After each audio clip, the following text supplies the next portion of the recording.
ครับมีเหมือนกับ800นะนี่พี่น้องคู่นี้เนี่ยมันไม่ธรรมดานะนี่ก็ขอเป็นเลือดด้วยนะครับมีน้องเชื่อมนะครับเป็นเลือดซอย14ซอย17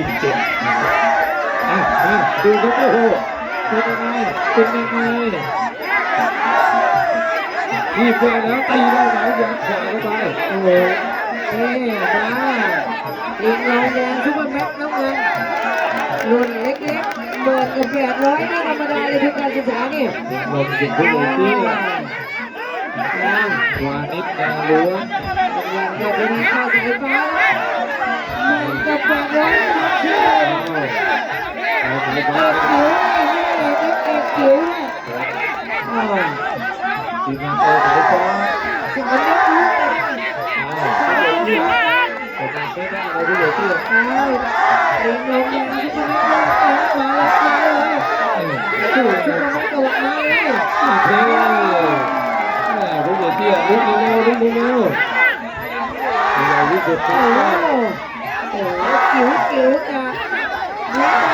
อาวุธไม่จิ๋วเลยไปก่อนลีลาดูครับผู้ไปเที่ยวในเด็กๆของเขาก็เพชรต้องใส่นี่เขาบอกตรงนี้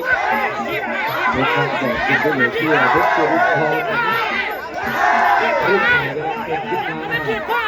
เดี๋ยวเรามาจากเรื่องโชว์ยกที่ไหนก็ได้ยกเร็วกันนะเพชรต้องใส่เพชรต้องขึ้นที่โอ้โหโซ่เป็นสุดยอดด้วยนะครับกับคนๆนะที่ทำดีๆนะครับแต่ละที่สามที่ใส่โก้นะครับเดี๋ยวเรียนกับร้อยผู้ต่อไปเว็บไซต์ชมสำนักงาน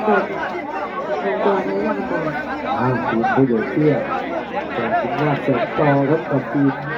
ต่อสายฟ้าตาต้นหน้านะครับเหมือนกันครับดูนะ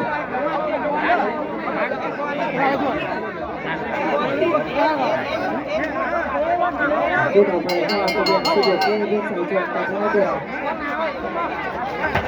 ก็ต้องเอาไว้ให้ถึงว่าในส่วนของผู้พิเศษร้องกันทั้งสองฝั่งทุนการศึกษาเก็บมาด้วยเอามาแค่2,000บัวทีทางเดียวเอา2,000พอเพราะว่าฟ้าสถานก็วาง2,000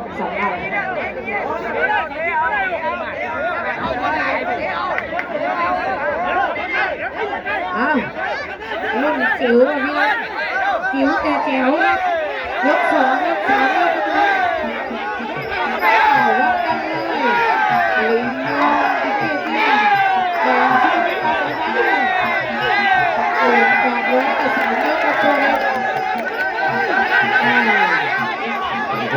ยกกันต่อครับยกสอง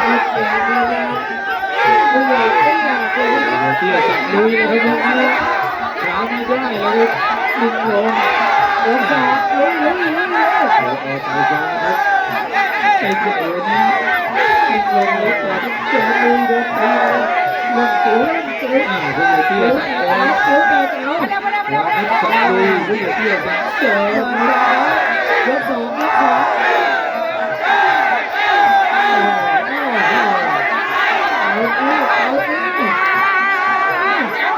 สุดขึ้นไม่ได้พอ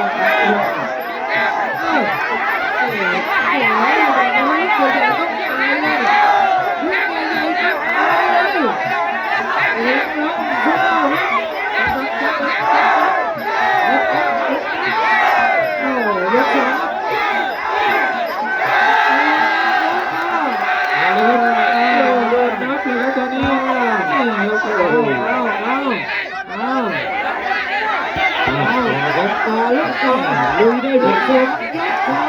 ลิงเลยลุยกันเสียลู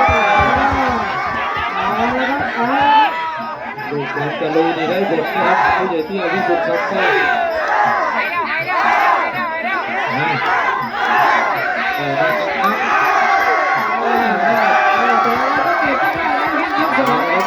ก็ ยกระนานี่หากม้อหมาดขนาดที่มันดูที่เกิดดูจะไม่ได้หากม้อหมาดนี่ เพชรสายชนกับธนดลเตรียมนะครับคู่ต่อไปครับ เห็นเด็กของลุงที่เสียงย่ำบ่อยนี่คือไปรุ่งพิชิตการเดชอุดมครับพิชิตการเดชอุดมโดยสัตเตี้ยเทศักดิ์แหลกสิริแต่พิจารณ์โดยตู้กระจายไทยบรรยากาศแต่วันนี้ที่จอดรถจอดลาที่ว่าเวทีของเราเนี่ยโอ้โหสถานที่กว้างขวางสะดวกสบายในส่วนอาหารสุดยอดเลยพี่น้องผ่อนคลายบรรยากาศอาหารอร่อยๆเพียงเพราะอย่าลืมนะสวนอาหารฟิชชิ่งพาร์คเดชอุดมบริหารงานโดยต่อเตี้ยบริษัทได้เลยพี่น้องเราตั้งใจมาใช้บริการกันได้ยกต่อไปกับยกสุดท้ายครับจิ๋วแต่แจ๋วครับอีกหนึ่งยก10,000 กับ 800สุดท้ายครับไม่มีถอยเหลืออีกหนึ่งยกไอ้ชัดๆให้ชัดเจน เตี้ยสักเดินเหมือนเดิมครับ เอาให้ชัด สายฟ้าก็อย่าถอยมากนะ ๆได้ โดนนะครับจะได้บรรลุนับทำอยู่นะสายฟ้าอย่าไปถอยสายฟ้าสุดยอดครับจากนี้ไปนะครับ สุดท้ายครับดูอารมณ์ดูกันนะ สายฟ้าโอ้ยไม่มีเลยก็ได้เอาโอ้โหเหลืออยู่ สายฟ้าอย่าถอยสายฟ้าอย่าถอยบอกว่า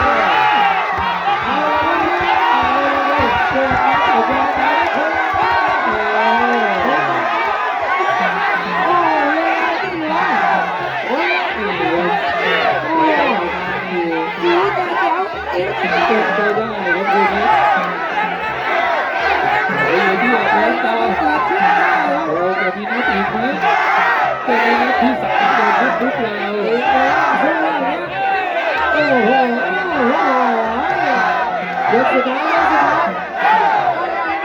อะไรเนี่ยที่เชียร์ครับเดี๋ยวอุดมโอ้สัตว์เจริญโอ้ยหัวใจ สายฟ้าก็พาผู้สถานการณ์สายฟ้า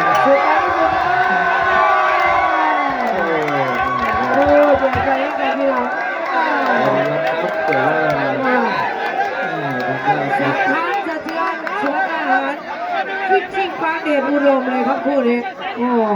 เนี่ยเนี่ยเลย คำตอบสุดท้ายครับอาจารย์ที่เด็ดสายธนูจากสับสายแล้วก็ชุดเอไปที่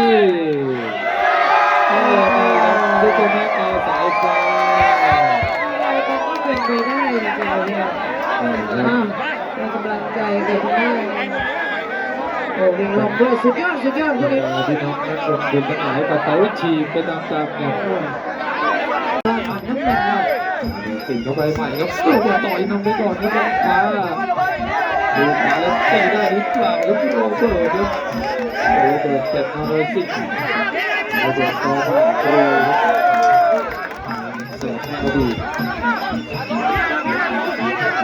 ก็โรเบิร์ตสิบผู้ใหญ่เตี้ยครับจากนี้ก็สัญจรพิบูลภาษาหารนะครับเดี๋ยวผมมาบอกก็จะสมัยการพูดจากกรุงเทพแยกช้าเอาอะไรครับจับมาตีลึกลงเลยนะครับจับเข้ามา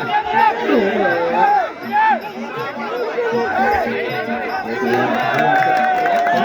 จะชาติไทย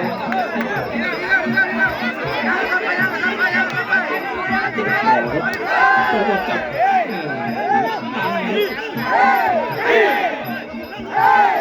มีโทษมีเถียงเลยเดือดทับลาย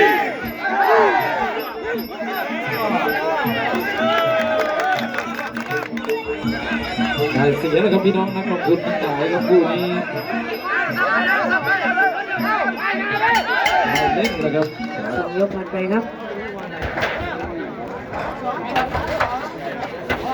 ย่างกันไป5 ยกมา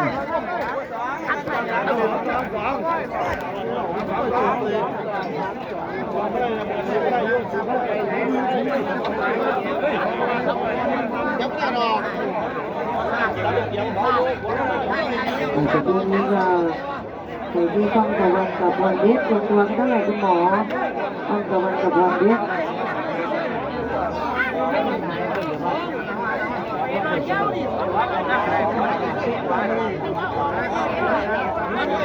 วัน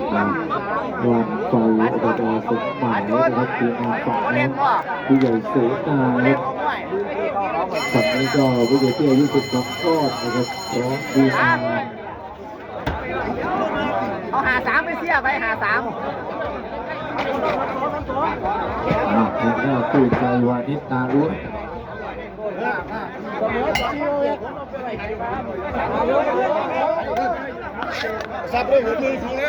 ยกขึ้นทางครับของจริงได้เห็นแล้วครับยกนี้มาดูว่าโรเบิร์ตสิงห์ผู้ใหญ่เตี้ยครับเป็นพันล้านเกียรติทอฝันรับเงิน งานใหญ่ครับเรื่องครับเรื่องทางครับ13,000 5 ยกจ้า นะครับต่อยหมัดนำไปก่อนครับ แจงเด็กกันแล้ว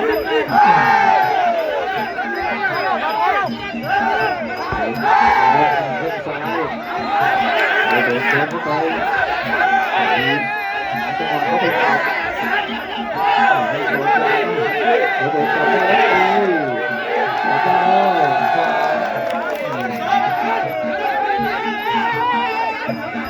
ะต่อครับโรเบิร์ตครับในเข่ากับทีมงานสังโต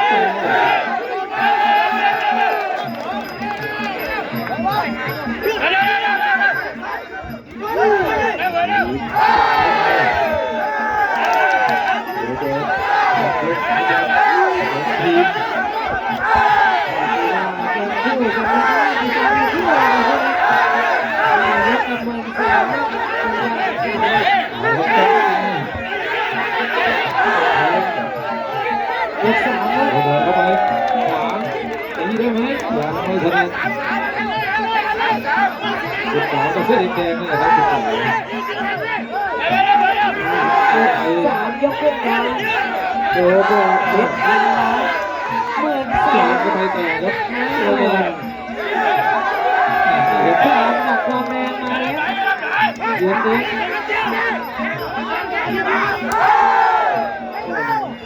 ผู้ใหญ่ที่อยู่ในแดงเป็นนักเกียรติโลกของน้ำเงินครับ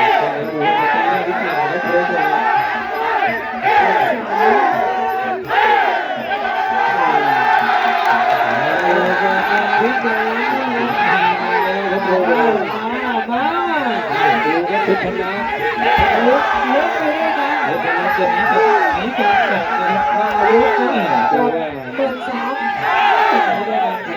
ด้วยกันจบเข้าไปสอบแล้วเอง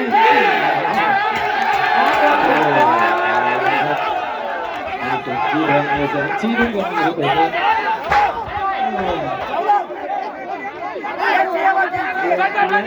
แล้วสิ่งต่างๆรู้จักครับเราจะทำได้ดีกว่าครับ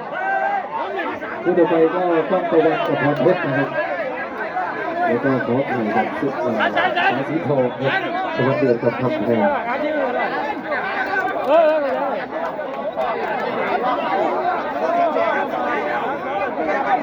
หลังจากการที่ผ่านไปก็อาจารย์วิจารณ์ก็แจ้งตู้ในของด้วยนะครับ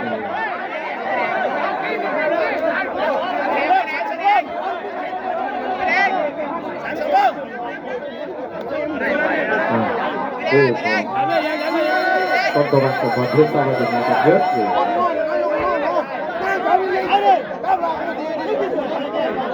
นะครับต้องช็อปนะครับนี่ นี่กับมาครับ โอ้โหเพื่อนคุณวานิชคะแนนเราจะพอสมหมาย ต้องมีการสมหมายมีงานพี่น้องเกี่ยวกับการทำเยอะ คนเยอะก่อนจะพี่บุญนะเป็นเกี่ยวเสียกันนิดยกต่อไปยกที่สี่ครับพวกนี้เกิดตั้งแต่เพชรพันล้านนะ ดูครับคู่นี้มาดูเพลงมาเล่นเอาครับเจอเลยนะจะทำอะไรเล่นได้ไหมดูนะครับเล่นเจอกันดูครับมาดูกระจายนะครับชุดนี้คงสายมันไปก่อนนะโอ้โหเอาแล้วตีเลยจับได้นี่ทุกคนจะไปไม่ถึงแล้วจับนะครับ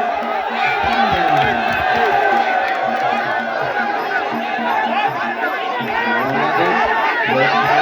อ้โหเลิกมาแล้วตั้งเขาไปจับอยู่ที่ขวาตีข้างไปก่อนเดี๋ยวโค้งเอาครับจับได้สามคนอยู่มาดูที่นี่ดูรวมสามบ้านยกสี่ครับเดี๋ยวแบบเล็กไป โอ้ครับบอกเลยว่าคู่สัมพันธ์ไปคู่เลยเก่งนะครับผมว่านอกจากนายนะครับนอกจากนายไปอยู่ไกลจริงนอกจากนายครับเดินต่อครับตัวเบอร์เดินมา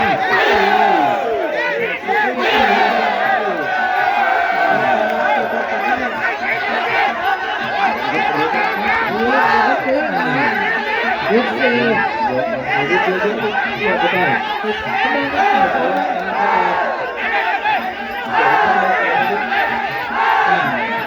จับได้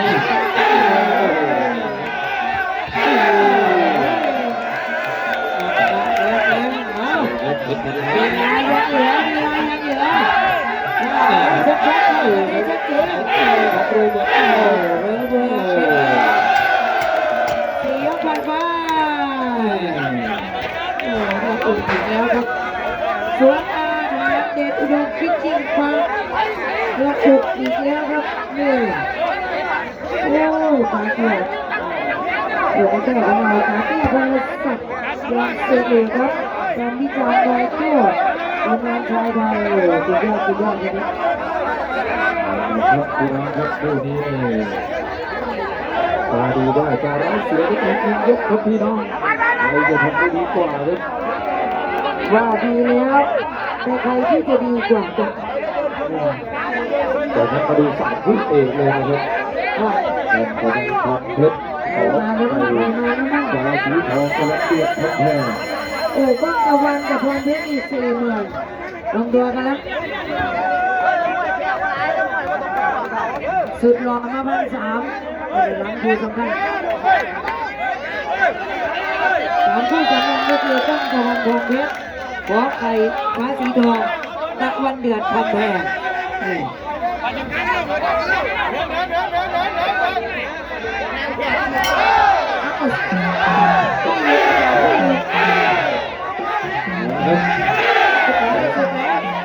โอ้โหเอาที่คนนี้ขนาดนะครับแต่ละคน3ยกสุดท้ายครับ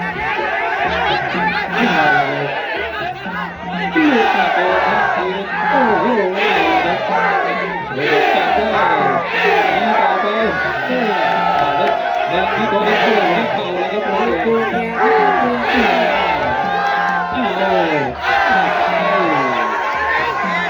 ครับจะเที่ยวแบบนี้ก็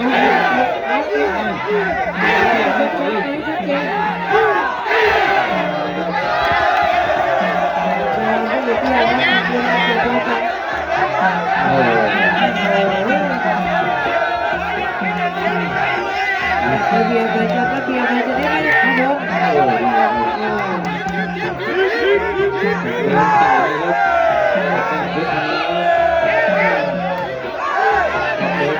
เกี่ยวนะครับโอ้มันจะเป็นอุปสรรคปัญหากับนักมวยอย่างนี้ล่ะ พอดีผมไม่ได้พักไปในตัวมันตอนนั้น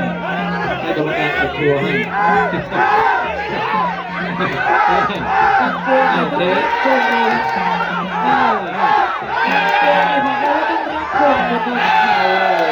จะไม่ได้เป็นปัญหาเลย ไม่ได้เป็นปัญหาก็นักมวยเอ้าสุดท้ายฉันเอาไปมา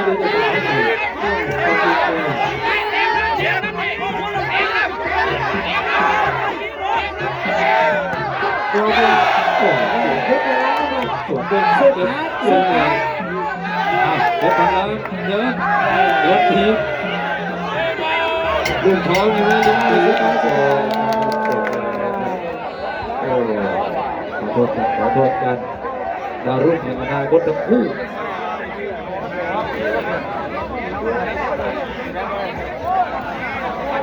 ไปที่โรเบิร์ตสิทธิ์ผู้ใหญ่ที่โอ้วันนี้มีเป็นนายกอบตกฎหมายซ้อมมาใหม่เจอกันอีกได้ครับคู่นี้ลูกแล้วสิจบได้ยกหนึ่งคนยังนะลูกเอาบ้างบอกเอาบ้างนะนี่ปวดบอกปวดเอาลูกสองบ้างบ้างบอกมาแล้วเก็บเดือด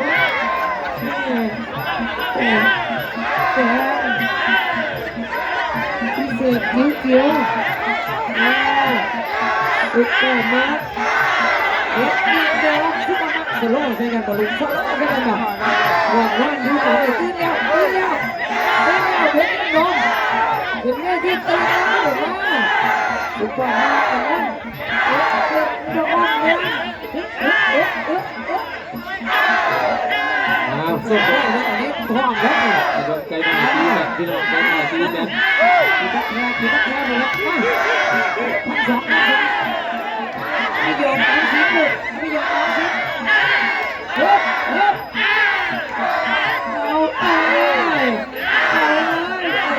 ทุกวันตีหัวที่เอวโอ้ไอ้ตัวนี้แล้วเขาว่าเนี่ยดิไม่คิดเลยเนี่ย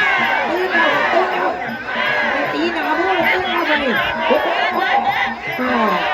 ยิงกันนะครับงงโอ้เฮ้ย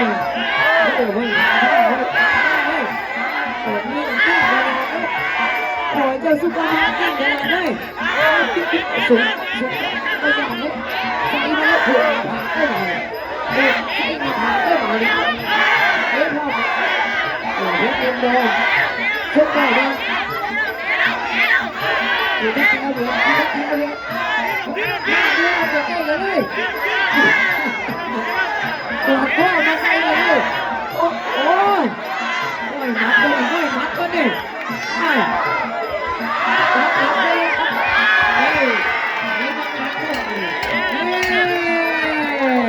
รอดไปหนึ่งยกครับนะขนาดกันไอ้เป็นไหนระวังนะตีซ่าเลยไอ้เจ้าเดียงนี่ว่ากันเอาว่านี่หายเลยสิว่านี่มันเจ๊ได้ระบายเจอมัดกันแล้วกันเมื่อคนเก่าเนี่ยมันเลี้ยงได้หนึ่งตีกันเลยย่างเดียวคุณได้ที่ขนาดเงาว่านี่ซื้อได้ดีกันเลี้ยงนี่คือเพชรดินโดมสิทธิ์พลังพลน้ำเงินซุปเปอร์มาร์ทสายฟัง1,200ต่อจากคู่นี้ก็ตะวันที่กระโจกนะครับตะวันที่กระโจกเสร็จแล้วก็ไปโรเบิร์ตกับเพชรพันล้านแล้วก็เข้าสู่3คู่สำคัญเลยตามนั้นนะครับซื้อหรือยังลูกซื้อหรือยังโอ้แน่นอนขนาดนี้โรเบิร์ตกับเพชรพันล้านก็เก็บรางวัลพิเศษมาได้ครับยกสองลูกไม่ต้องบอกยากเลยรุ่นนี้รุ่นนี้ตายแล้วดิเปิดยกสองเอ็ดเตียนดองซุปเปอร์มาโอ้ยเป็นเตี้ยหน้าคนได้พี่น้องได้ดีนะเป็นเตี้ยหน้าคนได้ดิ1,200อยากจะปลูกออมสินนะเชียร์ลูกหลานเราเด็กเด็กโดนมาซุปเปอร์มาขอเก่งมาโอ้ยมันถึงมันก็ตามไปโอ้ยอันตรายเลยนะโน่กินสะดอกแก้วเลยนี่โอ้โหไหนแต่สิโน่ก็ไหนนะนี่นวลกันเลย ติดกันโอ้ยตัวหมอตัวหมอแล้วทีมน้องสู้นะ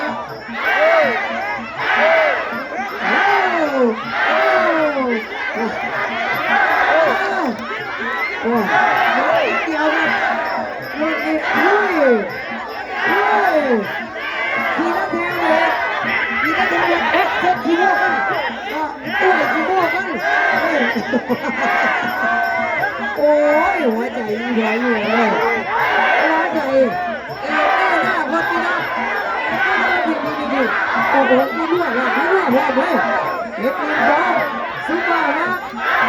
เอาตัวนั่งแล้วเอากรรมการนั่งเบิ้งเอากรรมการเชื่อลูกหลานโอ้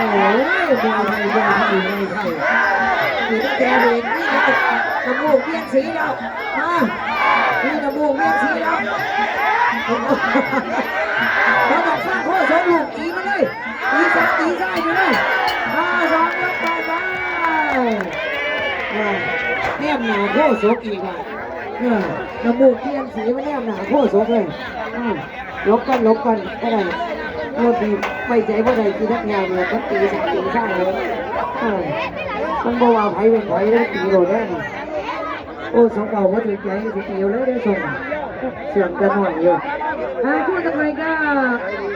ตะวันที่กับโต๊ะนะครับเป็นสมาธิพร้อมแล้วก็จะไปที่โรงหวยกับเอ็ดพันล้านอาจารย์กันมาแล้วก็เอกพิเศษครับก้องตะวันกับพรเพชรนับ 1ขอไข่ฟ้าสีทองนับ 2นับ 3ตะวันเดือดกับคำแพงจ้าที่จะเป็นตรงนั้นนะเป็นยากมาครับขอบคุณผู้ใหญ่ใจดีผู้ให้การสนับสนุนพื้นที่ตรงนี้สวนอาหารเด็ดอุดมฟิชชิ่งพาร์คเด็ดอุดมขอบคุณสุทธิพงศ์การพิมพ์นะคะขอบคุณอาจารย์พิจารณ์มวยตู้และก็ทีมงานใจผู้ประสานงานประสานคู่มวยยกสุดท้ายแล้วนะลูกนะเต็มที่แล้วนะลูกนะตีกันไปเลยกีนักแข่งแหวนยกสุดท้ายแล้วเอ็ดเอ็มจองสู้ต่อมากับหัวตามึนตาโอ้สั่งกันมาตั้งแต่ยกแรกตอนนี้ยกสุดท้ายก็ไม่น้อยยกสุดท้ายเสียงกันเลยยกกันเลยยกกันเลยสุดท้ายหลังว่าที่สุดเลยทุกทีได้ไม่ได้ทุกทีได้อีหยังไปเลยโอ้ยเอามันไปสู้โบก่อนนี่การเขาหน้าไปสู้โบกันเลยนักยิงโดนใช่ไหมเสียวิ่งเสียก็เอ็ดแดงกับแพ้เลยนี่บอกเลยเอ็ดกับตายยังสุดท้ายโอ้ยไม่น่าคนที่ละมีทั้งแนวเวียนพุทธหนุ่มจองพ่ออีกเฮ้ยเตะอีกพี่หนุ่มจองพ่ออีกไอ้สิโม่ว่าไหนมันเกิดอย่างนั้น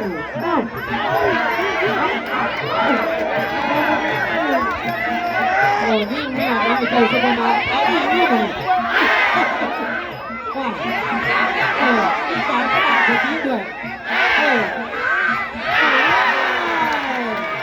เรียนสอนเขาเอาหน้าเลยเรียนสอนเขาเอาหน้าเลยตามมาดูกันดิลิงโดนเนี่ยสุดยอดเลยกัน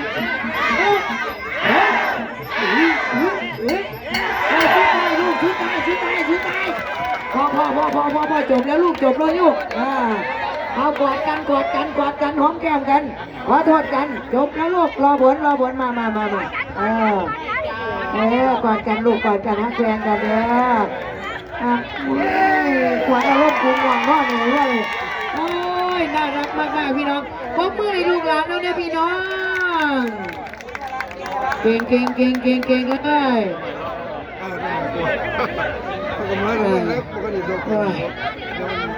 เอา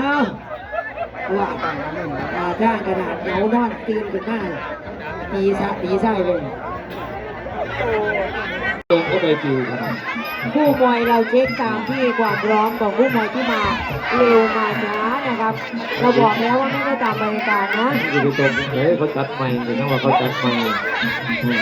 จัดใหม่มาว่าแดงมาน้ำเงินมาระบุเป็นคู่ครับ ดูครับ ความ เว พร้ ที อม ค ข รั อบ งนักมวยครับเอาความพร้อมของนักมวย จะให้โคตรสมบูรณ์เลยอ่านก็ถือคนนี้ เพิ่มมาเข้าใจ อ่า อธิบายตลอดว่าเมื่อเราเข้าต้องเป็นแบบนี้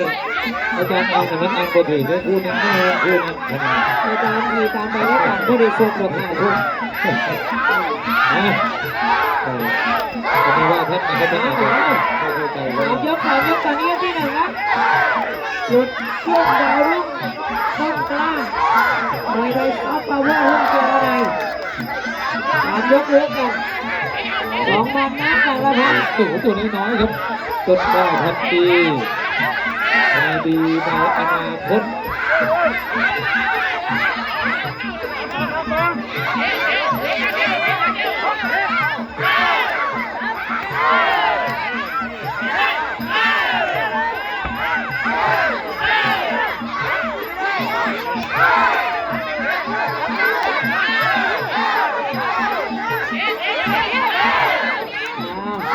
โอ้ไล่แทงเลยทีเดียว เลื่อน โอ้ทีมงานนี่ครับ 20 คนติดต่อพี่น้อง ทีมงานขวาจิตขวาแอดสุขสมบูรณ์ 2 โอ้ดูตาแดงที่เป็นด้วยนะครับจับยันขวาซ้ายอ้าวตัวเล็กตีตัวใหญ่เลยอ้าวนี่ว่ายังไงเพชรพายินเพชรพายินในของเสียท็อปน้องสนุก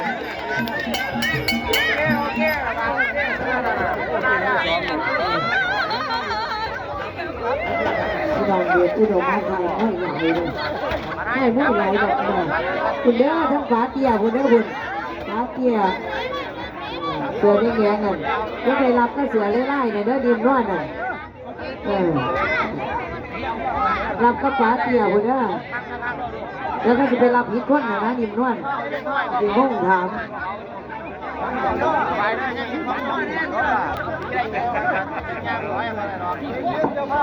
อาจารย์ยอดครับพี่น้องวันนี้ค่าดูค่าชม100 บาทครับ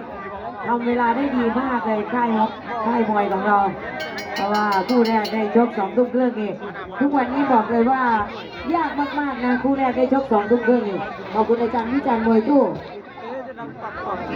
เอาละครับพี่น้องมาตามกันต่อครับยกสองครับไอ้หนูตัวน้อยๆเพชรพาคินกับเพชรนาคี ว่ากันที่3 ยกกับ2,000 บาทครับคู่นี้ ตำบลบวงทานกับตำบลกุดปะทายครับเจอกัน ขุดยางอำเภอเดชนะเราเจอกันในที่12กลางวันครับกลางวันที่เสมอน้อย เพชรนาคีเพชรนาคีค ย รับ ก2ครับ นาคีแปลว่าพญานาคตัวเมียนะครับ เพชรกับเพชรนะเพชรมาขึ้นกับเพชรนะเพชร ธนาคารกระดองพญานาคตัวผู้เอาละครับนี่ครับเพชรนาคีผู้ใหญ่ดูนอยู่ไหนเอ่ยผู้ใหญ่ดูนทองราอาญาพิจารณ์ในตู้ที่ประชาสัมพันธ์ด้วยนะครับมาดูครับยกนี้ยกสอง 22 กิโลครับพี่น้อง เฮ้ยคิดเพชรนาคี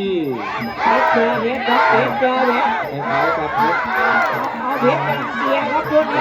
เพชรเกียร์ยังไง มาคิดกับนาคีนะใครจะเก่งครับใครจะแกร่งใครจะกล้าใครจะเป็นคนแสนในอนาคต แรงเกียร์มาตัวต้นน้ำความน้ำมันสุดยอดเพชรครับ เดินต่อครับเพชรนาคีอันนี้ก็เป็นนักพัฒนานักแข่งใสเลยครับตัวที่สุดของเราดูครับเกี่ยวขวาเข้าไปเพชรนาคีมวยสร้างจากสุขสมบูรณ์เป็นประธานนะครับ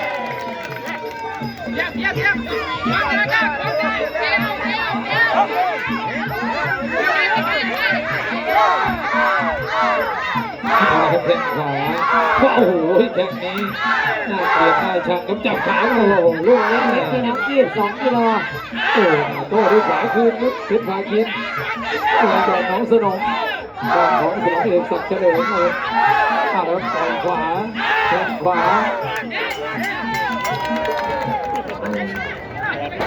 สักครู่เดี๋ยวมาอัดกันต่อครับยกสุดท้าย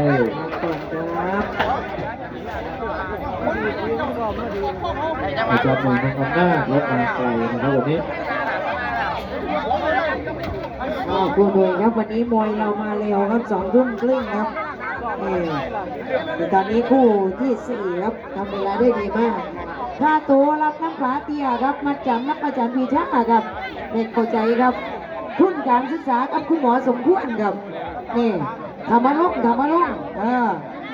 บอกให้แยกแยะนะครับหัวหน้าคณะนักมวยค่าตัวอยู่กับฝาเตี้ยคนโซฟามัดจำอยู่ที่อาจารย์พีชาตรงนี้ทุนการศึกษาอยู่ที่คุณหมอสมควรเอาตามนั้นนะครับมันจะได้ไม่สับสนกันรับเป็นจุดๆไปครับเอาบนเวทียกสุดท้ายครับรับเฉพาะผู้ชนะเด้มันจำนั้นเพราะเป็นว่าผู้แพ้กับมารับเด้นึกว่าเข้าใจกันที่กาก็ให้บอกว่านั่นอยู่บ่เอาจะผู้ชนะเองมารับเพราะเป็นผู้แพ้ว่าเราเนี่ยสุดท้ายครับท่านผู้ชมครับโดยทีม3และไอ้หนุ่มคนน้อยจะ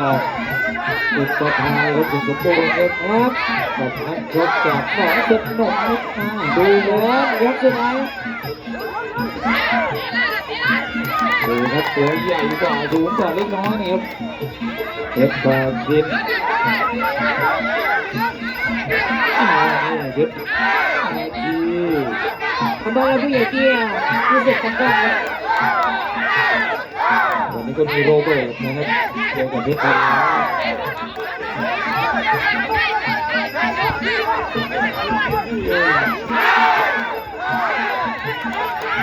โอ้โหไล่เตะแล้วครับตอนนี้ดับสุดนะครับโรเบิร์ตกับยิงลมเป็น10ครับยิงลมให้เป็น10ครับตัวนั้นจะไล่กันในช่วงบทผู้สำคัญได้ยิงลมกับซุปเปอร์แมนที่เป็นที่10นะครับเตะขาครับโชคยาวสุขสมบูรณ์ครับทุกคนตัวนี้กว่าทีเข้าไปพี่น้องก็พยายามมาเรื่อยๆในวันนี้เราเยอะๆเลยประมาณ3 ทุ่มก็ลบ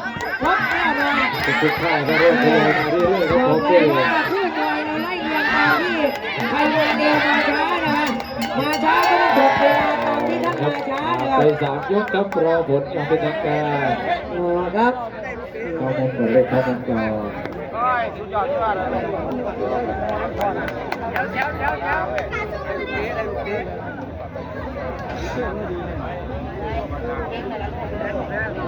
คำตอบสุดท้ายครับของคู่นี้ไปที่สุขสมบูรณ์ครับนี่เพชรนาคีสิทธิยอดเพชรดีด้วยครับหรือว่าณเรืองชัยนะครับมาครับคู่ต่อไป